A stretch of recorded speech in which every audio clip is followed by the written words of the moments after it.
So, welcome to the free masterclass that is all about identifying three mistakes that I see Yin Yoga teachers do often. My name is Alex, and I've been teaching Yin Yoga for how many years? 6 years? 5 years. Let me calculate. We have 2024. Yeah, 5 years. Wow. Sometimes crazy to think back. And yoga and holding space I've been doing since 8 years. So it's been a while, and it's been many classes. It's been a few teacher trainings that I've done, teaching Yin yoga teachers to become Yin teachers, but as well studying Yin yoga myself and practicing Yin yoga and like really feeling it in my body. Because I feel that's really important. And of course, there's many things we can do right and wrong in Yin Yoga. I was trying to pick three things that I see often that when you change them, your class will change and shift a lot. And it's things that you can do easily. Yeah, I mean, it's nothing wild, but it may take practice. So let's start with the first one. It's speaking too much. and sometimes we notice it when we speak too much. Other times we don't notice it. And we think it's normal. But I would say everyone can speak less, and especially in a Yin Yoga class. And I think this is even more the fact if you do feel uncomfortable being silent, then you probably speak too much. This is one point to identify. Another point to identify is that you can sit in silence and meditate. And you're distracting yourself a lot in your own practice as well. So most likely you will do that also holding space. And how to change that? First of all, noticing what we say in a class. Like, I think that's the most important thing, like noticing what are we actually saying? Is it needed? Is it important? Does it make sense? Is it fluffy words? Is it authentic? Is it really something we want to say? Or is it something we feel like we should say? Or we're just uncomfortable being in the silence if we don't say anything. And I've seen this a lot also in people in the beginning learning of teaching. So that's quite normal. But the other way, I see it also in teachers that have not done a Yin training or not enough practice themselves in Yin Yoga. Because it's very different to teach Yin Yoga to dynamic yoga. And I know that's maybe unpopular opinion, but I think just because you've done a dynamic yoga teacher training doesn't mean that you can teach Yin Yoga, because it's an art itself. It's completely different poses. It's a different approach. It's really a different style of yoga. It's as if you would say you can teach any style of yoga because you've trained in one style. Or if you say like you've trained in dynamic yoga that you can teach Pilates, or if you trained in Pilates that you can teach yoga. Yeah, for me, it's a completely different practice. And if you're not sure how much to speak, so this is my suggestion, that you guide people into the poses, and the art of yoga is big. So the clearer you speak, and the more you know why you say what you say and what you're gonna say, the less you will also say, the more precise you will be, and the less you will activate people's minds so they don't have to think what did you actually say. So I think that's very important to know that. Then we get people into the pose. We give variations. We help them arrive into the pose, and so on and so on. That's speaking, a quarter of speaking. Then there is a quarter of silence where people just, we let them be. Let people arrive. Let people feel. Let people breathe. Let people notice their thoughts. we are not there to entertain them. We are there to hold the space. But you can hold the space if you feel uncomfortable in it. It's very hard to hold a space that you don't like being in. And I think if you really feel uncomfortable with silence, you have to practice more yin. And maybe do a vipassana, do a silent day a week, go offline for a day, for a week, for 2 days, so going to the mountains, just being in silence and noticing what happens with you when you don't distract yourself. And then we guide people into the pose. That's where we speak. Then we give people silence to arrive, to feel, to be. And allow people to have their own experience. Yeah. And then there's another quarter where we talk. And you can say inspiring things, but you don't have to. I think most people crave spaciousness, silence, just being, and they don't want to be bombarded with a million things. I sometimes add questions if it feels like matching the theme, if it feels relevant. What I mostly do is I help people become aware of their breath and noticing the sensations in their body. Since I practiced a lot of yin yoga myself, I understand where the common tension areas could be in the body. So I guide people's awareness to that and that they may want to relax it. And so there is not much happening. And you invite people in to just be, to notice, to breathe, and to come back to their bodies and notice where the body is lying. Because sometimes people also check out in yin yoga. And and sometimes it's also okay to let people be in their thoughts and notice their thoughts. I think it's a very important step in the meditation and yoga journey. Meditation is part of yoga, but since we dissected it so much in the West, I have to mention it separately. So that's that. Enjoy silence and become good at it. And notice when you're just talking, so you talk at home, with your partner, with your cat, with friends, with strangers, with anyone. And it will be hard in the beginning, but it will get better. Trust me. I've never heard, seriously, I never heard anyone say after a yin yoga class, the teacher talked too little. And as a complaint, it was mostly the teacher talked too much. And I didn't have time to digest whatever they said. They kept asking questions. They didn't give me 1 second space. And in yin yoga, we want to give people space. We don't want to just bombard them because already they're bombarded. They're already like craving less sensory inputs and mental inputs and physical inputs. They just want to be. So let's help people relax, and let's help, and that's the next point, create a yin environment. So it's not about just holding the poses for time in yin yoga.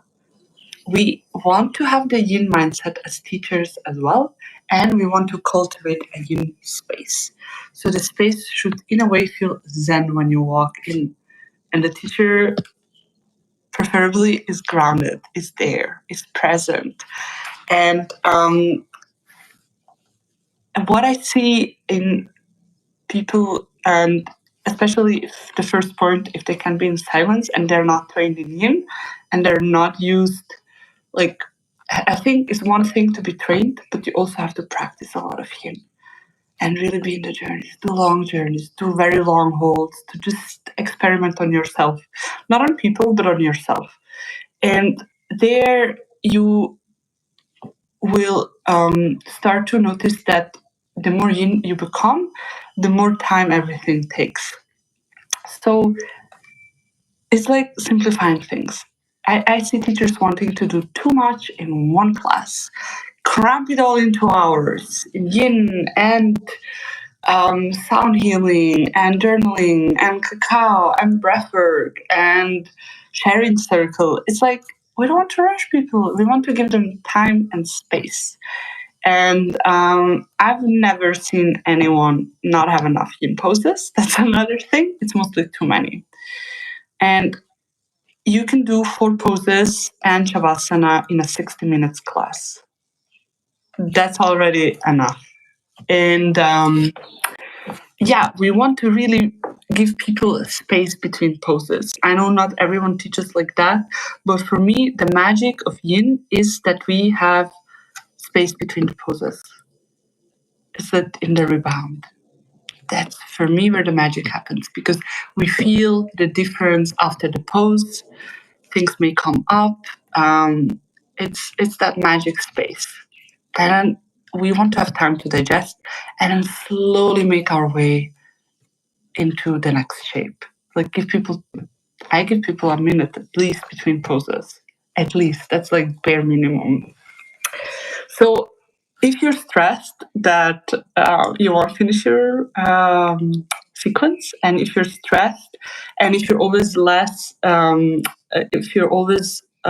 for Shavasana, it will be very hard to cultivate that Yin mindset and that Yin environment. So try to do less, and I recommend it really to time it on yourself and time the poses, and calculate them properly, and leave a lot of time, like at least 20 minutes extra for just in between, just after Shavasana. We don't want to rush people out of the class as well. I think that's very important that we allow people to really feel the Yin state, the Yin mindset, and that their body is allowed to be Yin and soft, and that they can move in slow motion. Because this is how I notice if the energy is really Yin, is that people become Yin. The energy becomes Yin. Everyone moves slower. So in the beginning of a class, people move faster.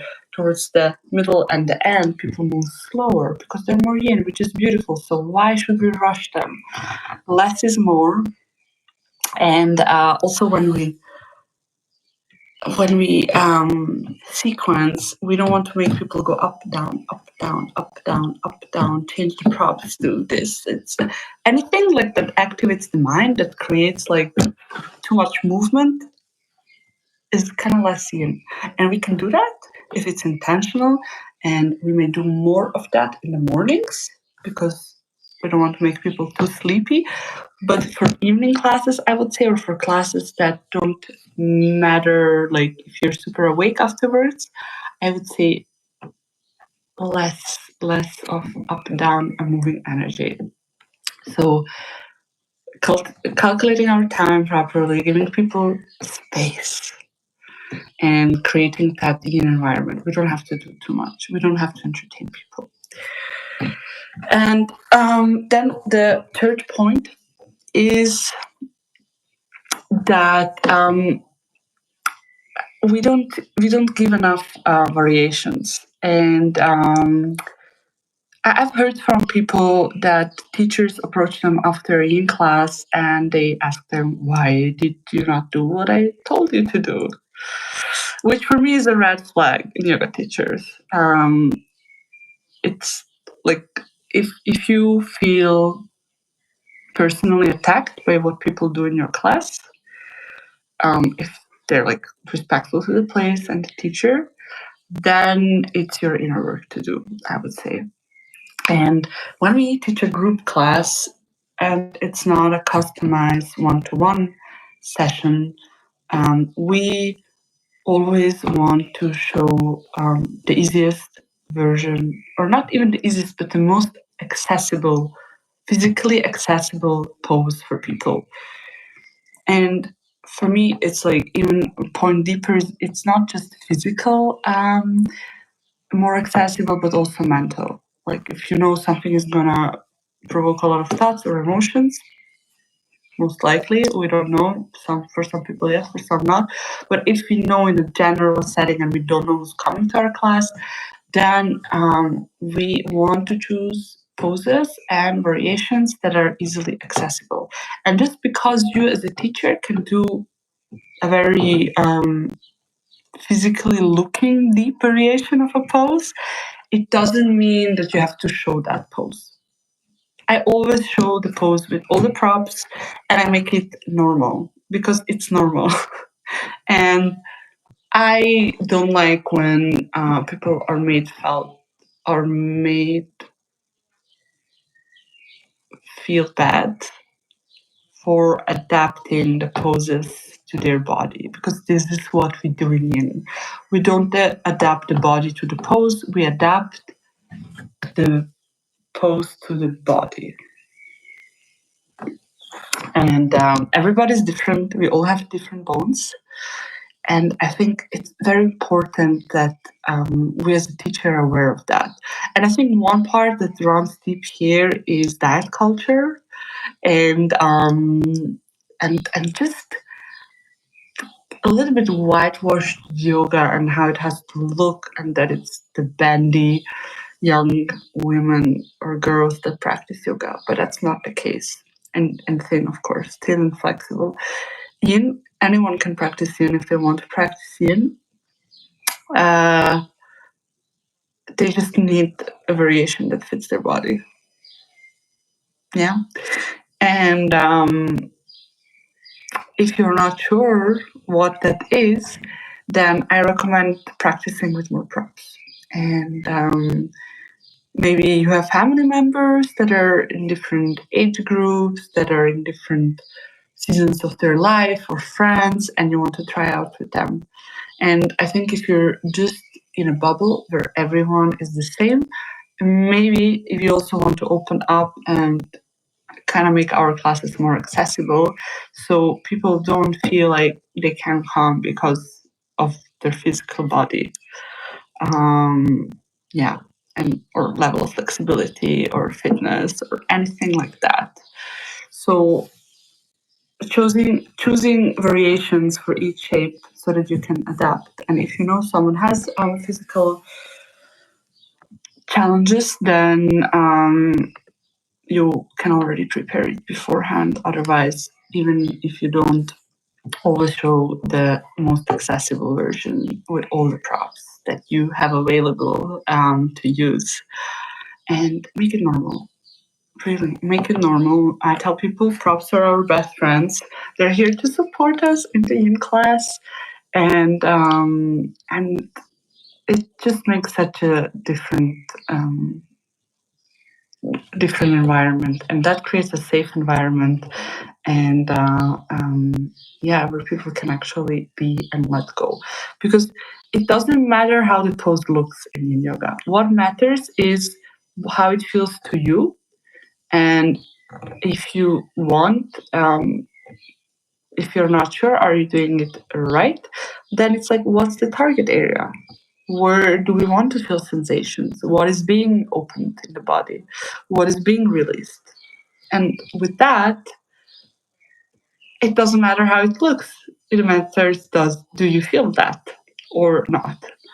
And one thing that you can look deeper into is also functional anatomy, and just kind of not giving weird cues to people, like, I don't know, that the chin has to be in a specific angle somewhere where it doesn't matter, and we can break our bones so they fit a pose.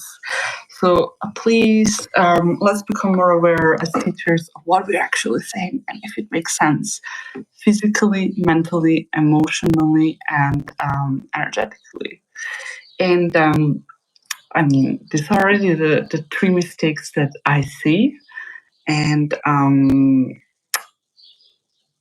I would love to give you a bonus point, and that's the art of sequencing.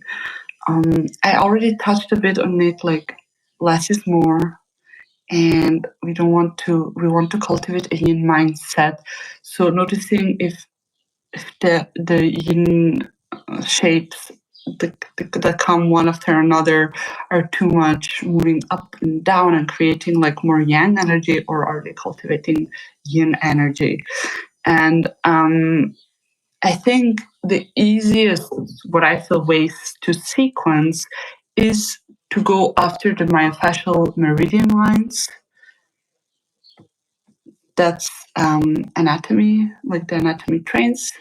And then it's very nice combined with the pranayus from the yogic perspective, from hatha yoga, which are the energetic winds. So those two philosophies are very easy to study and to understand and to apply to sequence. Like it's like the two philosophies on top of each other. It's like if you have different maps, and of course you can do TCM if you're really good at it. But most people are not good at it because it's a very in-depth study you have to do, and yeah, so that's that. And of course, if you have another way, but I feel like it's really important that it makes sense in the body, that it makes sense energetically, mentally, and emotionally. And often I don't see that happening in yin classes, and it leaves people maybe not truly balanced on some or on all levels. So check it out. And if you feel like, hey, I would love to learn more about that, I am actually starting next week on Saturday a masterclass series. It's it's 6 master classes every 3 to 4 weeks from now, from July until November. And each time we have a different theme where we will dive deeper, and you will receive journaling questions, you will receive exercises, and you will really learn how to um, put some new theory into practice or deepen the theory into practice. And each of the master classes will also have a whole Yin Yoga class as a self practice, where we will also go through different themes so that you, also practice Yin for yourself, and just get inspired and learn something new.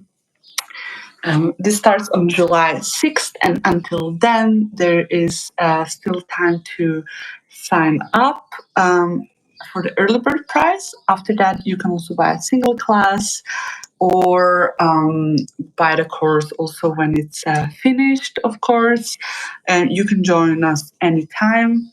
And I would absolutely love to have you. If you have not studied Yin Yoga yet, or you feel like you would love to deepen your studies because maybe you've done like 50 hours or less, I'm doing another 75 hours teacher training this autumn, October and November. It's 3 weekends, and it's happening either in Zurich or online. Yeah, so you're very welcome to join for either of those. At the moment, you can join for the early bird pricing, and I would absolutely love to have you and dive deeper into these things, because this was just like a little glimpse into, just giving you some ideas of what you can think about and reflect and see, like, how can we become better space holders and better yin yoga teachers, and what does it even mean? Like, what is our definition of a good yin yoga class? Yeah. So I will leave you with that, and we will close the space with a short meditation. So you can bring one hand to your chest, one hand to your belly. And if you feel safe in your body, you can close your eyes here. Otherwise, you can keep your gaze somewhere where it feels relaxing and calming. You can take a deep breath in and open your mouth. Exhale. Inhale. And exhale. And one more time.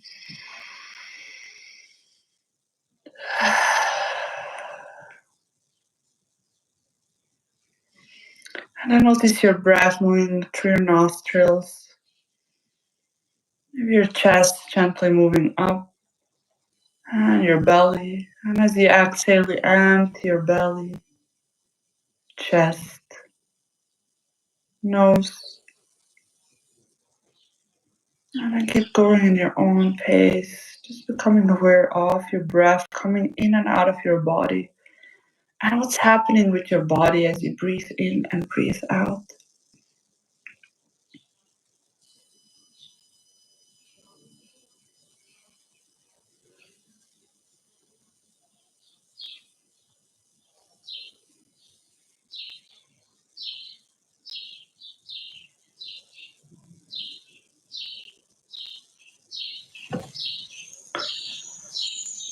And then bring both hands to your heart space.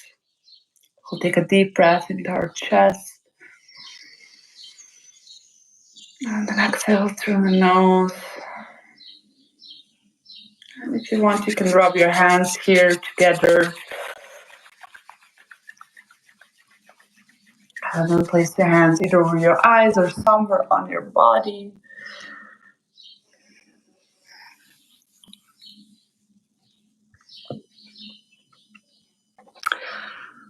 So thank you very much for joining this masterclass.